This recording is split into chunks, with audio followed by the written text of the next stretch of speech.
how many doctors, died by suicide for the resulting trauma of eventually realizing what they did. Yeah. And what they were complicit in and what they were the middle person in.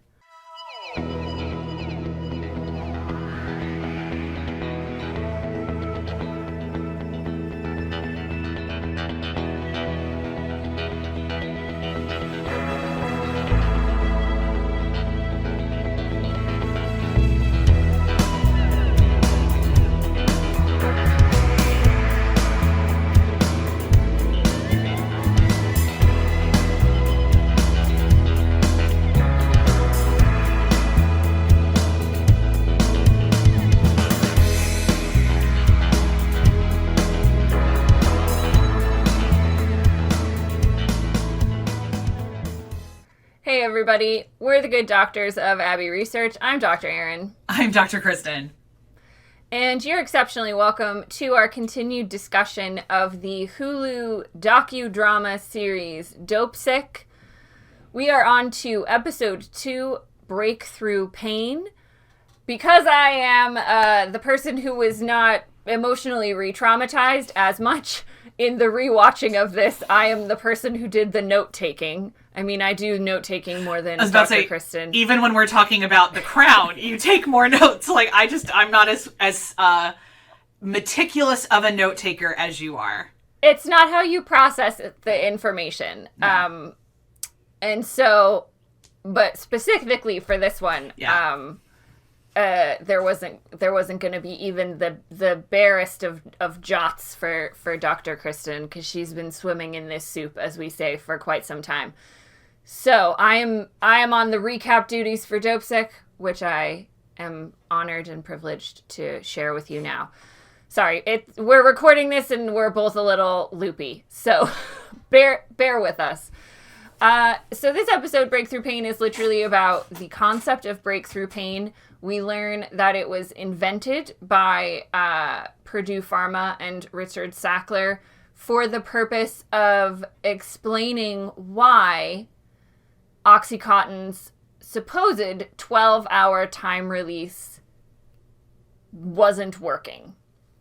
Because we start to learn as the drug takes hold in these communities and people start using it, that some people are experiencing breakthrough pain, which means it's not the pill isn't lasting for the full 12 hours. And we should say that this pill is based off of a previous Purdue product called MS-Contin, that we learn about this in episode 1 and we didn't cover it. The patent was running out for MS-Contin, which is why they had to kind of recalibrate and invent something new to keep continuing to make money. So they take MS-Contin, which is used for severe pain, a lot of times palliative treatment for cancer patients, and they add an opioid to it, and they call it OxyContin. So then we get OxyContin, and it is supposed to, the 12-hour time release, we're told in this episode, is supposed to inhibit people's ability to become addicted to it, because they don't get the highs, the euphorias that come with a quick release pain reliever. We also learned that Purdue believed that the coating on OxyContin would prevent people from accessing the opioid quickly. And we learn in a couple episodes that was dumb. But that's the little background on Oxy and why this breakthrough pain was a problem, because what they were selling was a drug that you only had to take every 12 hours, and it lasted that long. So as these sales reps keep coming in with reports of breakthrough pain, they have to course correct. Which we should say, it was not called breakthrough pain. The sales reps were coming in and saying, the doctors are telling me it's not working. It's not working. Yeah. The doctors are telling me that their patients are having to take it in less than 12 hours. And then the phrase breakthrough pain was invented by Purdue. And I want to hammer that home, because really what the phrase breakthrough pain means is that their drug wasn't fucking working. It wasn't working. Yeah. It wasn't working.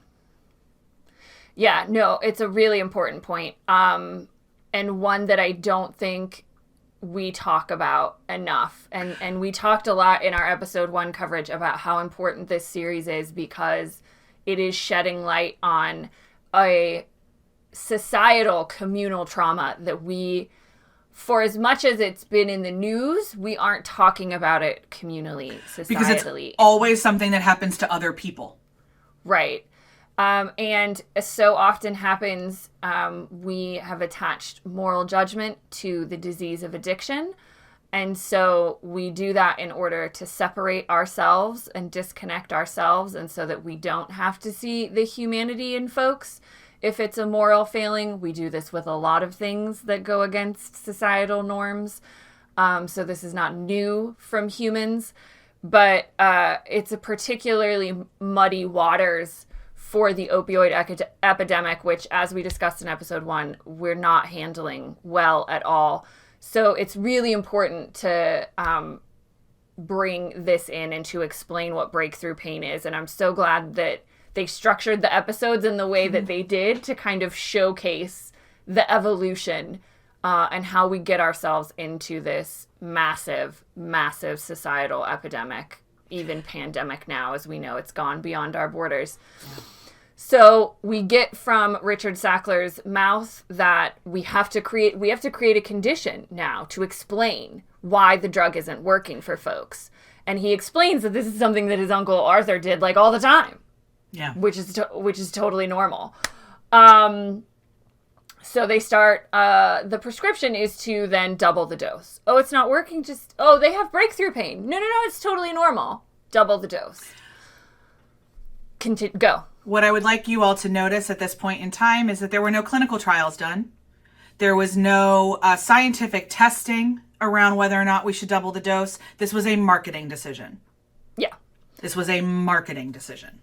By a privately owned company. So they are not as accountable because they are not publicly traded. And the legal side of the FDA, just so, let me put on my FDA hat here. The legal side is that unless you change the chemical structure of the drug, you do not have to re-ask for approval. You you submit every year to the FDA that you make this thing, and you tell them nothing has changed. Because nothing actually, according to the Sacklers, has changed. So once you get FDA approval, it is actually quite difficult to lose it. Yeah. Because there's lots of ways in which you can just say, oh, it's doing the exact same thing. Yeah. They didn't have to admit on paper that it wasn't working because it wasn't not working. They just discovered a new condition. Yeah. So the other things we get in this episode are intrepid U.S. attorneys, Peter Sarsgaard and Randy. Peter Sarsgaard and comic relief Randy. I will look up Peter Sarsgaard's character's name before we film episode 3, you guys, I promise. But I love him, so we're just... he's so good in this. Oh, he's so good in this. They are trying to find an inroads to investigate OxyContin. They know it's rippling out into all of these rates of crime, child abandonment, job abandonment, all the stuff that we talked about in episode 1. They know it's doing this damage, but they're trying to find a way to pin it on Purdue Pharma. And Peter Sarsgaard's character just keeps watching this horrible PSA where people are talking about how wonderful this pain medication is. And the whole time, every time you see a clip of it, it says OxyContin on the, chyron. It says how many milligrams the person's on.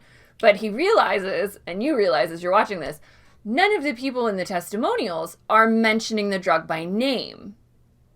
And so, obviously, that's a problem. So they realize this PSA might be a way for them to go after Purdue Pharma, because the PSA was sent to 15,000 doctors across the country as justification for why you should be prescribing OxyContin to your folks. So they managed to track down the people who made the film, the PR company. They were originally hired to do just a general PSA about pain treatment and prescribing medication for pain. And the people who were interviewed were all on OxyContin. That was true. But they were told explicitly not to mention the drug and not to mention opioids or opiates or anything along those lines. They were just explicitly told to say pain medication, pain treatment, that kind of stuff. And we learned that it was after the video was filmed that Purdue came in and said, by the way, we'd like Oxy put on all the credits and on all the slides. And then as they fall down this rabbit hole, they also find all the folks who were in the video. They don't find all of them because a couple of them have died from overdose from their addiction to OxyContin. They meet a range of folks who on the spectrum. There's one lady who appears to be managing. She's okay. There's one guy who's clearly high as a kite and in the grips of his addiction. There's a person they can't find who OD'd, and then they find this woman who is a recovering addict and lost everything in her life because of her addiction to OxyContin. Her job, her family, her car, her house, you name it. And she is now in recovery and no longer addicted. And that becomes a huge part of their impetus to then go after Purdue Pharma. They also learn, and towards the end of this episode, that a deputy attorney general, I believe he was at the time, James Comey. Yes, folks, that James Comey is unhappy with the investigation. So he summons the U.S. attorneys to Washington. And in perhaps one of the funniest scenes in a show about opioid epidemics I've ever seen.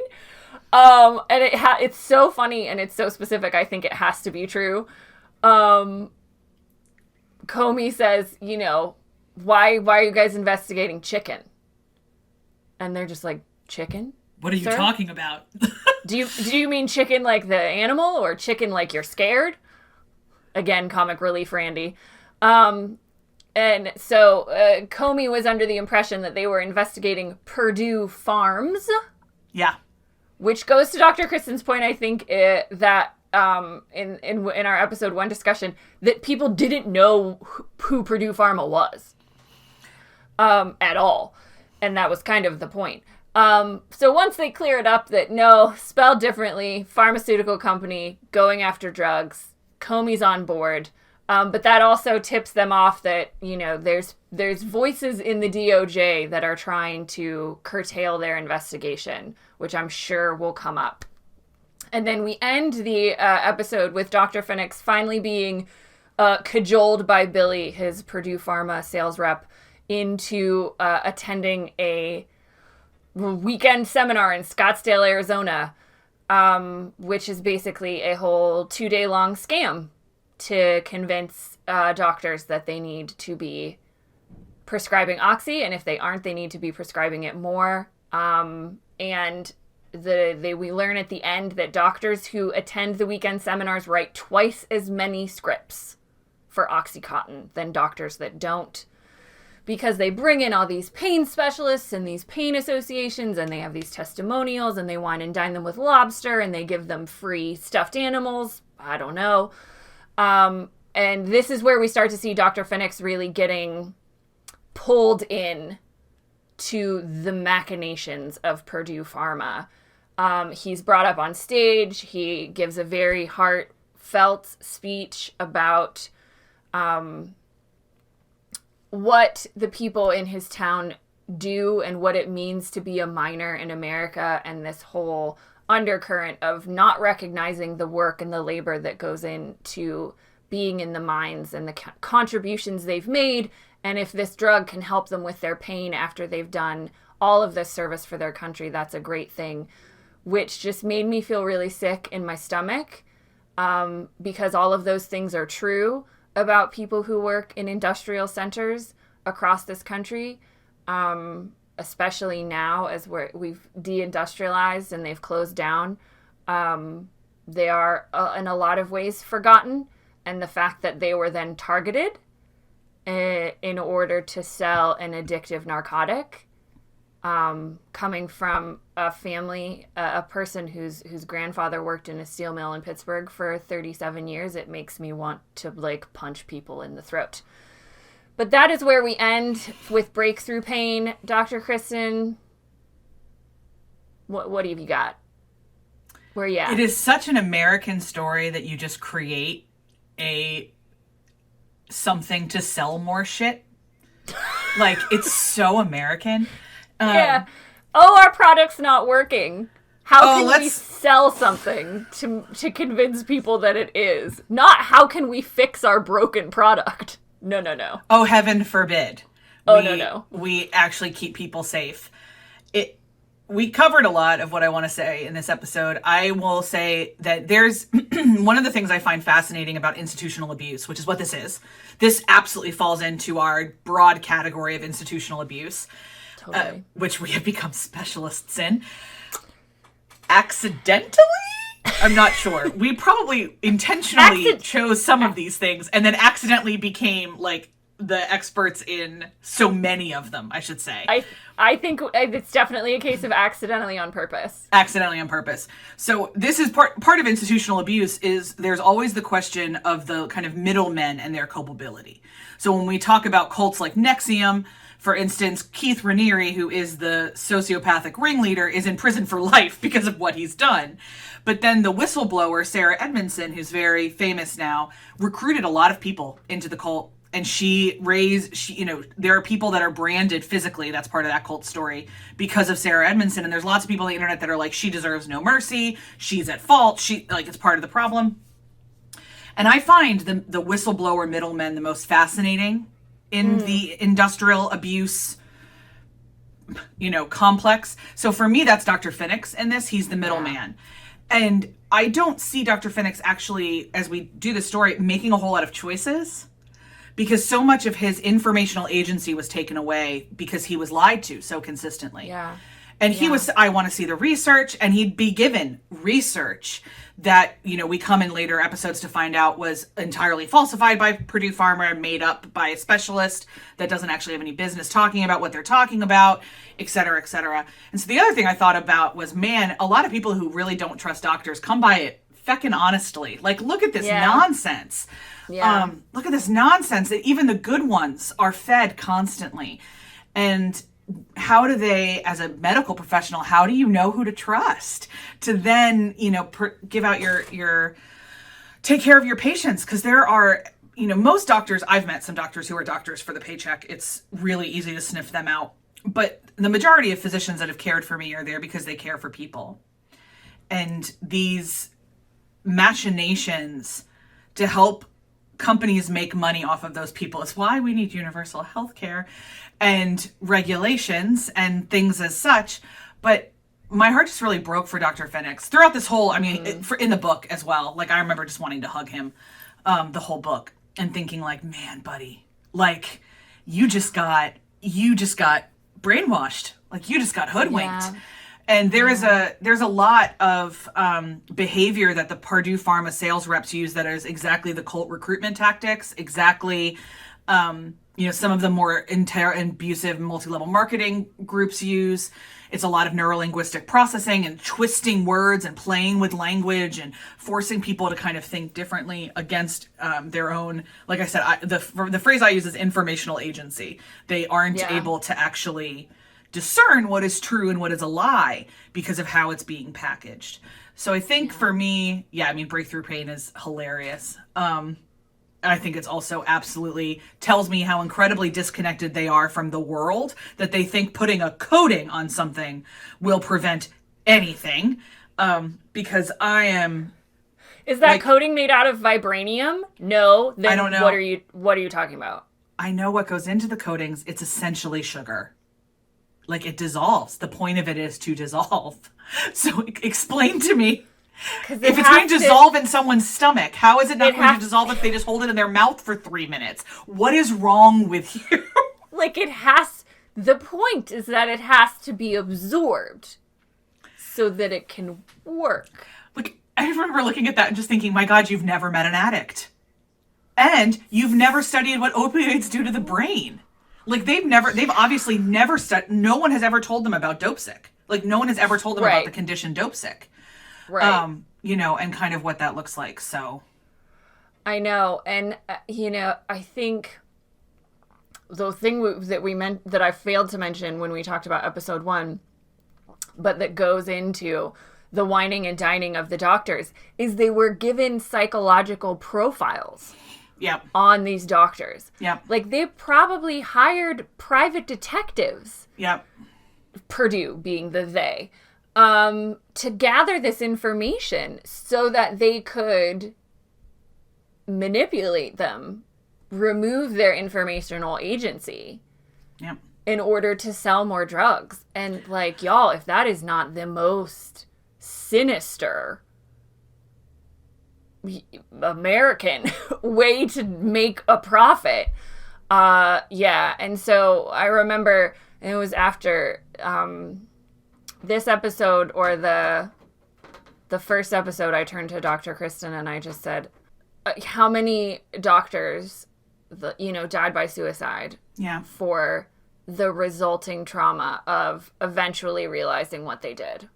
Yeah. And what they were complicit in and what they were the middle person in.